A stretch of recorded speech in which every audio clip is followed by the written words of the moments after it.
Hi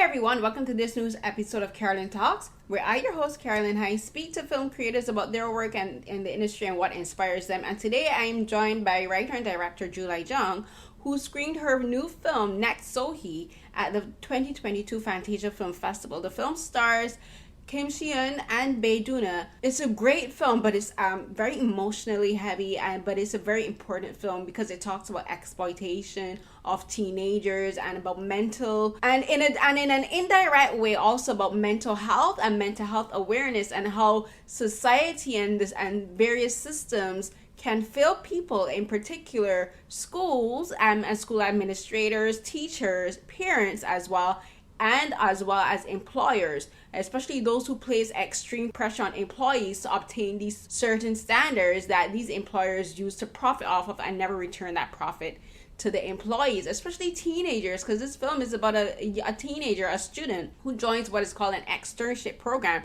where they take students to work at companies and they say it's for workplace experience, before they graduate, and they're also supposed to get extra credits, which helps them with graduation.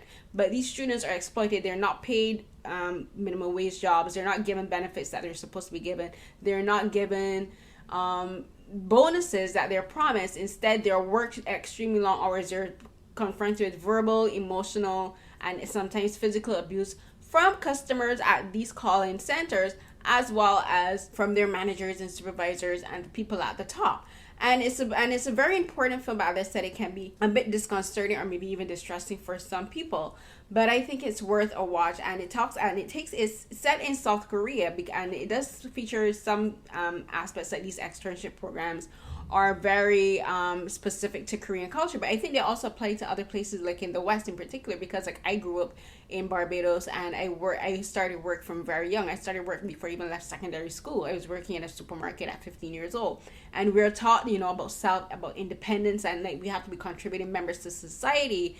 And while earning money is good for you, like as teenagers we shouldn't be facing so much pressure to become adults so early and to work so hard. Like teenagers aren't encouraged to enjoy their youth, and this film talks a lot about that, and as well as how parents can sometimes ignore the distress that their children are going through, and they're so focused on these children working, and they're like, this is a good thing for you. They're not thinking about how their children are under pressure at work and how this might be affecting them emotionally and mentally. And this, I think, director John did a fantastic job conveying that in the film without making it explicit. A lot of it comes through in the dialogue or even in just the acting that the performers did. And it's heartbreaking because this film is based on a true situation that happened in South Korea, but also other situations that occurred. And as we got into that during our interview. So I hope you enjoyed this interview with director Jung, and I appreciate her for taking the time to speak with me, as well as for her interpreter Vivian for joining us as well. Thank you so much, Director Jung, for speaking to me. I really enjoyed Next So-hee, but it was a very heavy film to watch for me personally. 정말 감사드리고요. 정말 좋게 아주 즐기면서 봤는데 굉장히 또 무거운 영화이기도 했습니다. Thank you. As I said, this film was very emotionally heavy for me to watch. What was it like for you as the director and the writer to work on producing this story and like going through the process with the cast? Because the subject topic of teen suicide and teen exploitation is not an easy subject to bring to the screen and to bring to life. So what processes did you use for you personally and with the cast to just work through just the emotional and the mental toll of filming? 굉장히 감정적으로 보기에 힘든 그러한 영화였는데, 그러면 감독님으로서는 이 영화를 어떻게 이끌어 나가셨고 또 어떻게 캐스팅을 하셨으며 그런 과정들에 대해서 알고 싶습니다. 왜냐하면 이게 그 10대 소녀의 자살 또는 그 10대 청소년들을 이렇게 착취하는 그러한 이야기, 무거운 주제이기 때문에 이러한 뭐 영어 과정 준비하는 과정이라든지 또 이런 감정적인 면에서 또 정신적인 면에서 굉장히 많은 그런 스트레스 이런 것들을 다루는데 어떻게 다 캐스팅과 등등의 면에서 어떻게 임하셨는지 듣고 싶어요.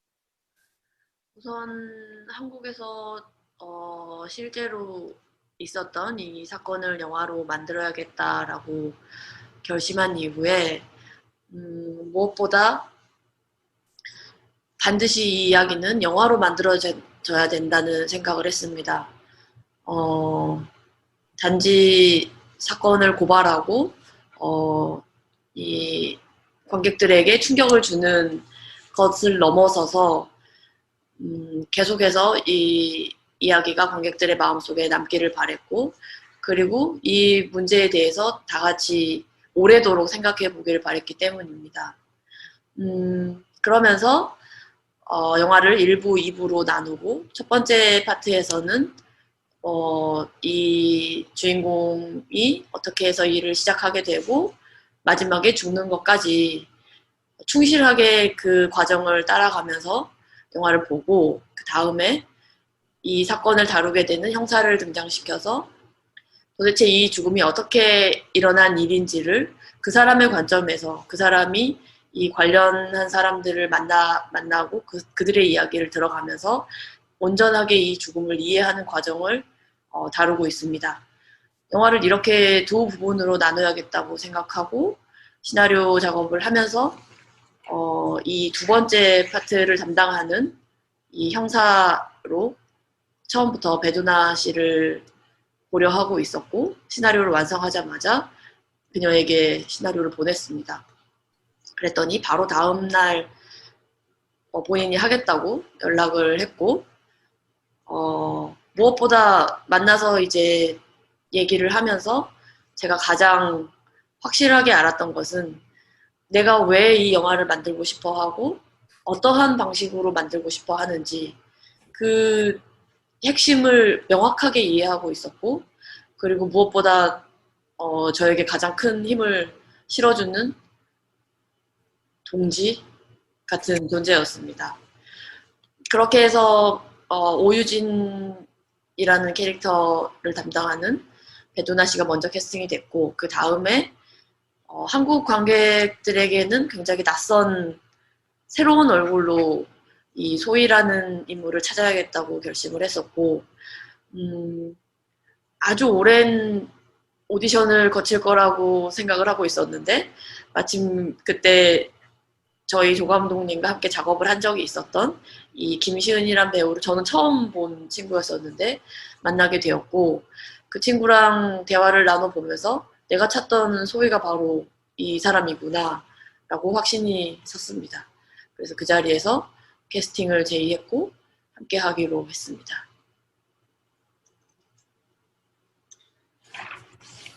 So, first of all, I decided to make the incident that actually happened in Korea into a story. And I thought, especially I have to make it into a film.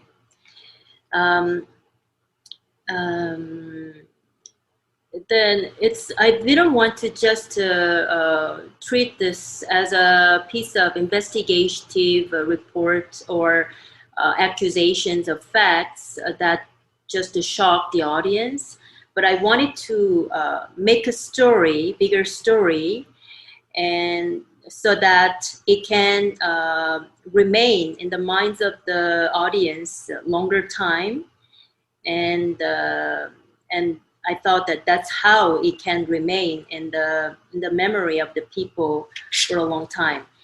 And after that, I thought that I have to make two parts.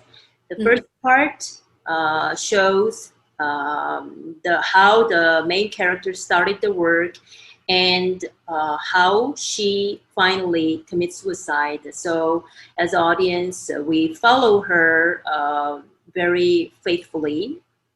And the second part is the investigation by the detective on her death.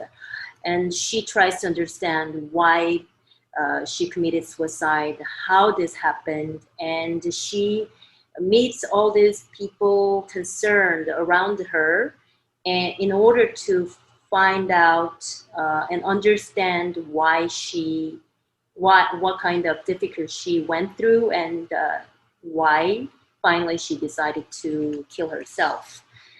And after I made the decision to make a two-part story, I worked on the scenario, and while writing the script, I already knew that Bae Doo-na will be the main character in the second part.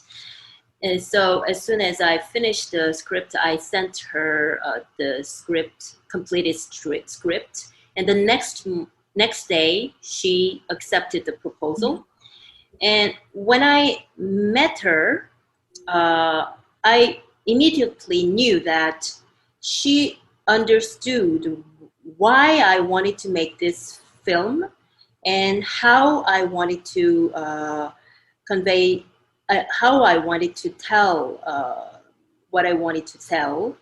And she exactly understood all of my thinking very clearly. Then I found out that. And most of all, she has been all through the filming work, she has been my strongest comrade, I would say. And that's how I casted Bae Doo-na. And after casting Bae Doo-na, it was a turn to Sohee, to find the Sohee. And I thought that it would take a long time to find her through audition, etc. However, my vice director recommended an actress named Kim Si-eun. And when I met her, I knew that she is Sohee. And I was very sure of it. So I proposed the casting and she accepted it. This is your second film with Bae Doo-na. The first one is A Girl Next Door.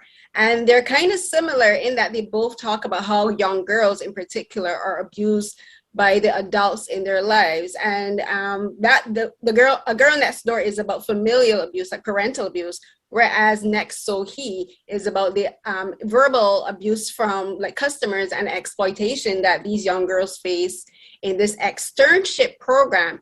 Is this something that you want to continue to focus on in your filmmaking? Because like when it comes to, I think storytelling, like films are a very good way to bring attention to social issues and bring awareness to things affecting young people, particularly young girls, especially in a society that is extremely patriarchal, like South Korea, and I would say a lot of other countries around the world. 지금 이게 두 번째 장편 영화신데요. 첫 번째, 그러니까 두 번째 지금 배우두나 배우하고 같이 일을 하신 작품이기도 하고요. 그런데 첫 번째 그 도희아에서도 그렇고 여기에서도 그렇고 어떤 어린 소녀들이 이제 착취를 당하고 고통을 겪는 그런 이제 주제인데 도희아에서는 그 부모님에 의해서 그런 착취, 학대를 당하는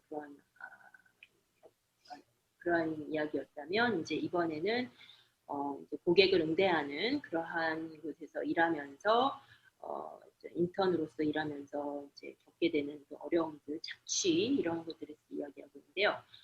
그렇게 이러한 그 어린 소녀들이 이렇게 어려움을 겪고 착취를 당하는 그러한 것을 이렇게 이야기하시는 게 계속해서 이야기하시는 게 어떤 사회적인 그런 이러한 이슈에 좀 더 환기를 하고 싶어서 그러시는 건지, 특히나 이제 한국같이 가부장적인 그 사회에서는 이러한 어린 소녀들에 있어서 특히 어려움들을 많이 겪고 있다고 생각하셔서 이제 이런 문제를 좀 더 부각해서 알리고자 하시는 건지 알고 싶습니다.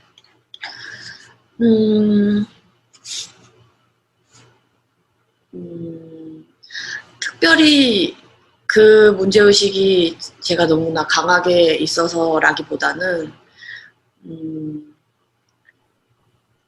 저도 여성이고 또 이미 그러한 시기를 그 도이아에서 다루고 있는 그 소녀의 시기도 그렇고 지금 이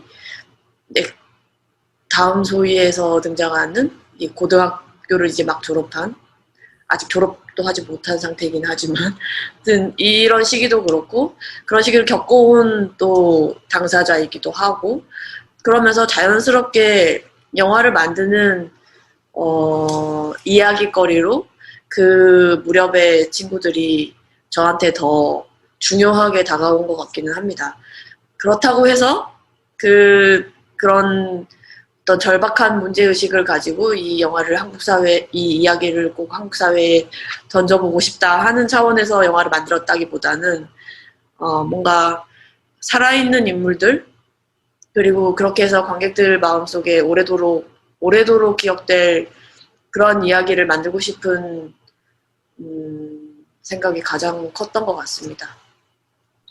I would say that I made the two films around this young girl's abuse, not because I was particularly, I had a strong awareness about these issues, but because I, as a woman, I went through all those process of development and growth experienced by the girl a girl at my door, and also the high school period experienced by So-hee next to So-hee. And so it was quite natural for me to think about their life as an important issue and their stories. However, I rather than just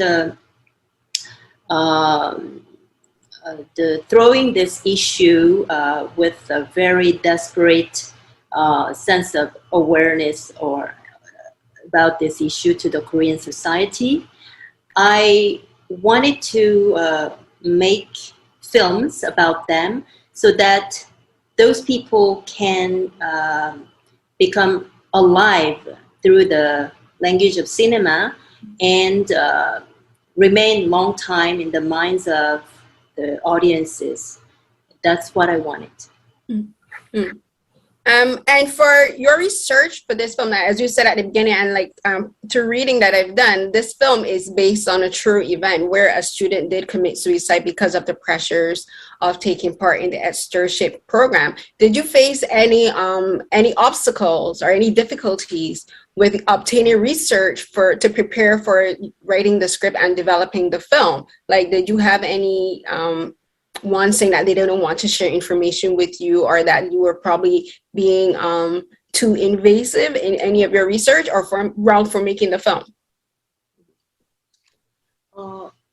제가 이제 아는 바로는 이 영화가 사실에 기반을 두고 이런 인턴 생활을 하면서 이제 어려움을 겪다가 많은 압력을 받으면서 자살한 그러한 소녀를 이제 실제 사건을 기반으로 해서 만드셨다고 알았는데 과연 그런 영화를 시나리오하고 또 영화화하는 그런 과정에서 어떤 외부적인 어떤 압력이나 뭐 이렇게 협력하지 않는 등 그러한 방해를 리서치하는 데 있어서 방해를 받거나 한 그러한 일은 없으셨는지 알고 싶습니다. 영화에 필요한 많은 요소들을 굉장히 사실에 기반해서 만들어야겠다고 결심을 했고 그러면서 자료들을 찾아보기 시작했습니다. 그렇다고 해서 제가 직접 뭐 당사자들을 만난다거나 비슷한 환경에 예를 들어 뭐 콜센터에 가본다거나 하는 식의 취재를 한 것은 아니고 이미 이 관련한 자료들과 취재한 기사들과 이러한 자료들이 너무나 많았습니다. 그래서 그분들이 취재를 하면서 어떤 고초를 겪었을지도 모르겠지만 저는 그분들이 이미 찾아놓은 자료들과 기사들 이런 것들로 충분히 이 전체 영화를 구성하는 사실적인 내용들을 다 확보할 수 있었고 말하자면 후반부에 등장하는 유진과 유진이 알아가는 이 전체적인 과정들 이것은 어떻게 보면은 그 취재한 기자분들이나 또 이 사건을 알리고자 노력했던 여러 분들의 노력에 대한 저의 어떤 경의를 표하는 차원이기도 했습니다.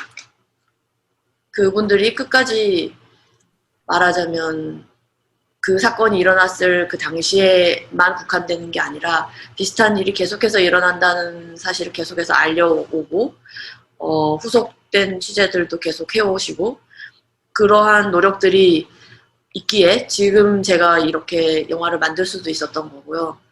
어쩌면 그분들의 존재가 마치 유진처럼 이 사회에 그래도 한 가닥 희망이지 않을까 하는 생각도 했습니다. So, yes, I made the film based on the true story, but I did not in person visited call centers or met people concerned directly by the incident, things like that.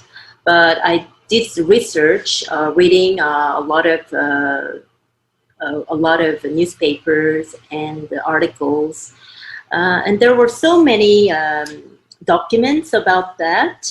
And maybe the journalists must have some difficulty in finding out, investigating this incident. But I myself had not experienced those difficulties because I could use their articles and documentations very easily, and it was enough for me to use them to make the story into a film.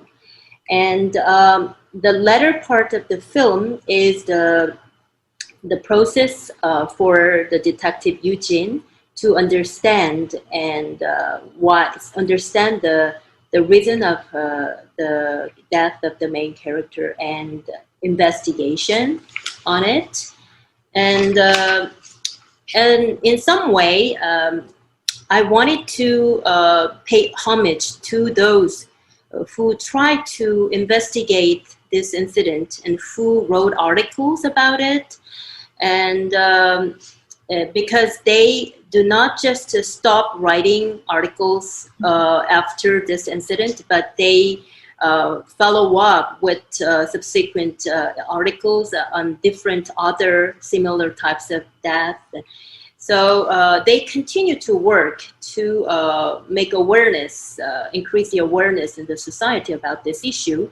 And I think I could make this film thanks to them.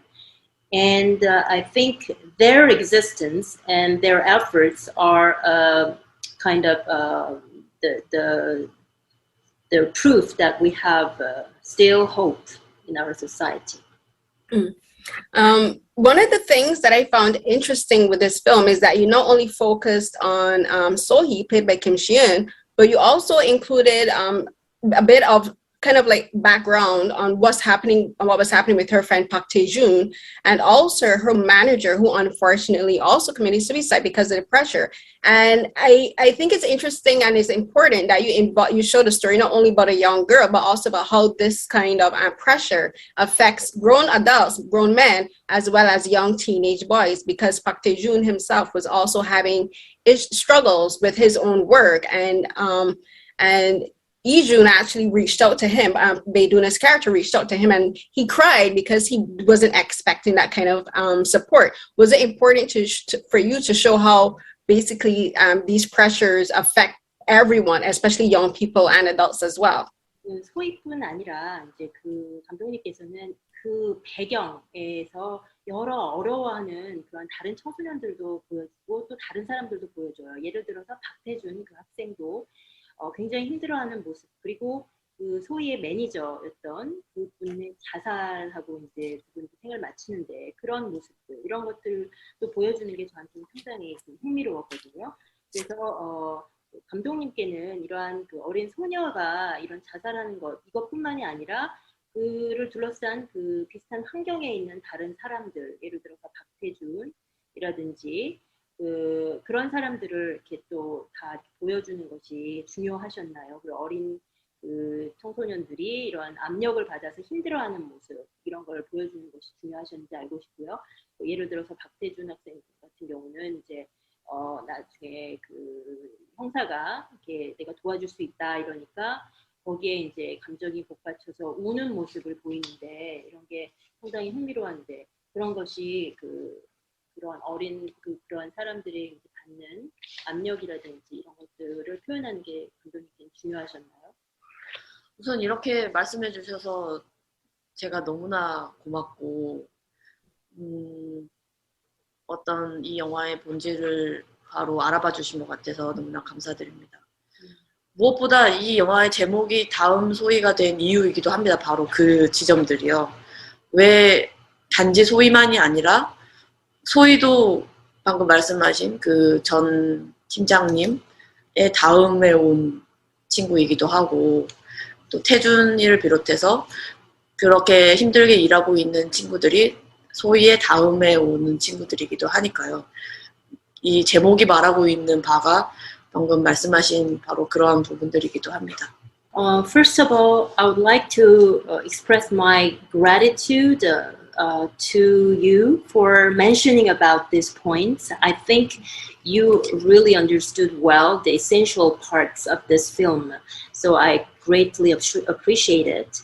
So most of all, because of these aspects of the story, I chose the title of the movie as Next So-hee. And those parts really make us understand why I used Next So-hee as a title. Because So-hee comes after her former manager who committed suicide. And maybe after So-hee, there might be other people who would be in the similar situation as So-hee, such as Taejun. And so I chose from that perspective this title, Next So-hee. Just you mentioned the right point. Thank you. I figured that was what next So-hee meant because either Taejun or another one of the girls at the call center could be the next So-hee. Like So-hee could just be could be like a stand-in for the person's next name.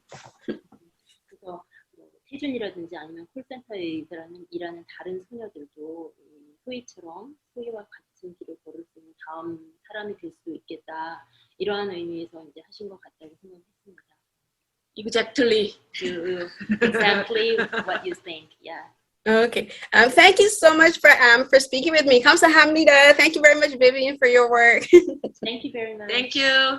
Bye. Thank you. Good luck on your next. Good luck in the festival circuit and on your next film.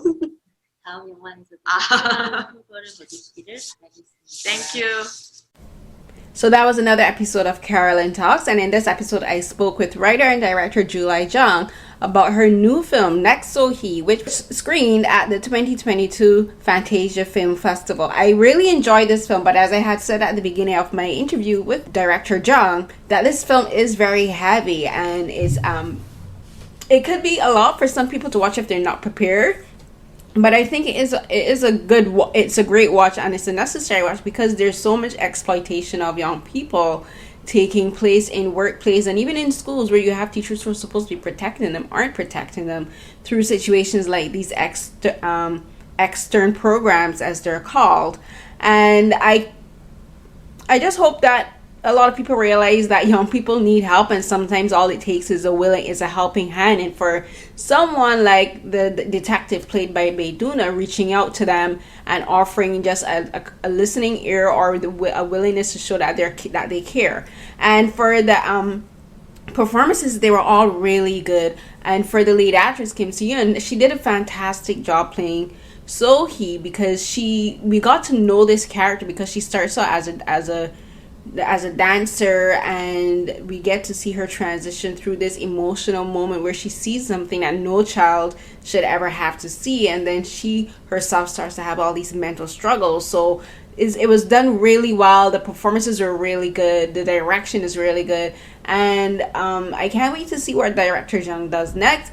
And as always, I'd like to thank the interpreters who joined the directors for these interviews, because interpreting is a hard job, and I like to show appreciation and respect for the work done. So I appreciate Vivian joining us, and you can find other episodes of Carolyn Talks on Acast and other podcast streaming platforms, as well as on ButWhyThePodcast.com. You can find video versions of some of my other interviews and from previous Fantasia Film Festivals and TIFF and Sundance and South by Southwest on my YouTube channel under my name, Carolyn Hines. I'm also a member of the African American Film Critics Association, so you can find my segments from the virtual roundtables that we've been doing with Black film and television creatives in the industry on there, as well as my podcast, Beyond the Romance, which is an Asian drama podcast. The YouTube versions are on my YouTube channel, and the podcast versions are on ButWhyThePodcast.com, as well as on Acast and iHeartRadio and other podcast streaming platforms. You can find me on Twitter and Instagram using my handle CarrieCNH12. That's at CarrieCNH12. I do regular live tweeting every Saturday night at 10 p.m. Eastern with my co-host using the hashtag Saturday Night Sci-Fi every Saturday night at 10 p.m. Eastern. I also occasionally live tweet dramas using the hashtag Dramas with Carrie for the dramas that I'm currently watching. You can find me on Twitter randomly talking about film, TV, music, K-pop, and sometimes the most random stuff too. Thank you so much for listening to this episode of Carolyn Talks, and until the next one, stay safe.